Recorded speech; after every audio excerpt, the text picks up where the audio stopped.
તસવીરમાં દેખાતી આ યુવતીએ બળાત્કારની ફરિયાદ દાખલ કરવા ધાંગધ્રા પોલીસ સ્ટેશનમાં ઘણા ધમપછાડા કર્યા, ફિનાઇલ પીને મરવાની એક્ટિંગ કરી અને ધમકીઓ આપી પોલીસ પર ફરિયાદ લેવા દબાણ પણ કર્યું. પણ છતાં પોલીસ સ્ટેશનના પીએસઆઈ એમ.બી. વિરજા આ યુવતી સામે ટસના મસ ના થયા અને તપાસ શરૂ કરી તો ચોંકાવનારી વિગત એ સામે આવી કે આ યુવતીએ અત્યાર સુધી અનેક લોકોને લગ્નની લાલચ આપી ન માત્ર ફસાવ્યા પણ ભારે ભરખમ રકમ પણ પડાવી. આ યુવતી છેલ્લે ધાંગધ્રાના ફરિયાદી અજયભાઈ સાથે ઇન્સ્ટાગ્રામ થકી સંપર્કમાં આવી હતી. ફરિયાદી અજયભાઈના એક ભાઈના આજથી 4 વર્ષ પહેલા આરોપી પરેશ રબારીએ માર મારીને પગ ભાગી નાખ્યા હતા, જેનો કેસ કોર્ટમાં ચાલતો હતો અને આ કેસમાં આરોપી પરેશ રબારીને સજા થવાની હતી અને કેસ પતવાને આરે જ હતો. ત્યાં જ આ યુવતી ઇન્સ્ટાગ્રામ થકી ફરિયાદીના સંપર્કમાં આવી અને ફરિયાદીને પ્રેમ સંબંધમાં ફસાવી કેસ પાછો ખેંચ અને 5 લાખ રૂપિયા આપ, નહીં તો બળાત્કારના કેસમાં ફસાવી દેશની ધમકી આપી પોલીસ સ્ટેશન જઈ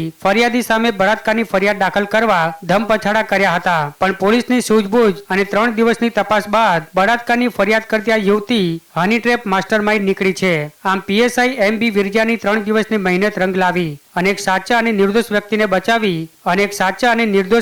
બચાવી અસલી આરોપીને જેલ ભેગા કરવામાં આવ્યા છે.